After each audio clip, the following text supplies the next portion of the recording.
আসসালামু আলাইকুম my dear students, আজকে আমরা বাইনারি নাম্বার থেকে কিভাবে গ্রে কোডে কনভার্সন করতে হয় সেটা শেখার চেষ্টা করব ইনশাআল্লাহ।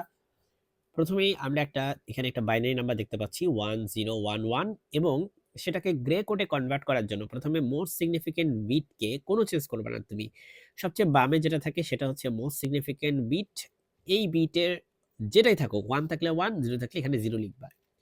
তারপরে এই 1 এর সাথে ঠিক তার ইমিডিয়েট পরের যে ডিজিট সেই ২ টাকে XOR করবা। 1 আর 0 র XOR করলে হয় হচ্ছে 1। এটা মাথায় রাখবা। এই যে এই ট্রুথ টেবিলটা তুমি মুখস্থ রাখবা, তাহলেই হবে এবং পরীক্ষায় পারলে পাশে লিখে দিবা।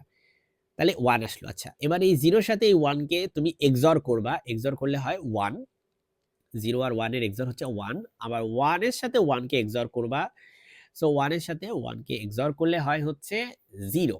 তাই না? 1 এর সাথে 1 কে XOR করলে হয় হচ্ছে 0। এইভাবে করে কনভার্সন করতে হয়। তো আমরা আরেকটা ম্যাথ দেখি চলো। যেমন এখানে 1 একদম ডিরেক্ট বসে যাবে 1, কারণ মোস্ট সিগনিফিকেন্ট বিটের কোনো চেঞ্জ হয় না। 1 আর 0 XOR করলে হয় হচ্ছে 0। সরি, আমি কি বললাম? 1 আর 1 কে XOR করলে হয় হচ্ছে 0, রাইট? নট 1 আর 0। তারপর 1 আর 0 কে XOR করলে হয় হচ্ছে তোমার 1। এই যে 1 আর 0 কে XOR করলে হয় 1। তারপর আবার 0 আর 0 কে XOR করলে হয় হচ্ছে 0। তারপর 0 আর 1 কে XOR করলে হয় হচ্ছে 1। এই যে আমি এখানে কিন্তু অ্যারো দিয়ে বোঝাচ্ছি। তারপর 1 আর 1 কে XOR করলে হয় হচ্ছে 0। আবার 1 আর 1 কে XOR করলে হয় 0। আবার 1 আর 0 কে XOR করলে হয় হচ্ছে 1। খুবই সহজ, তাই না? খুবই সহজ। চলো আমি একটা প্রবলেম তোমাকে করে দেখাই যাতে তুমি আরো ভালোভাবে বুঝতে পারো। তো আমি একটা বাইনারি নাম্বার এখানে নিছি। আমি প্রথমেই তোমাকে বলি যে এইটা হচ্ছে সিম্পলি 1 হয়ে যাবে। মোস্ট সিগনিফিকেন্ট বিটের কোনো চেঞ্জ হয় না। তারপরে এই 1 এর সাথে 1 কে তুমি XOR করবা। 1 আর 1 এর XOR কত বলো?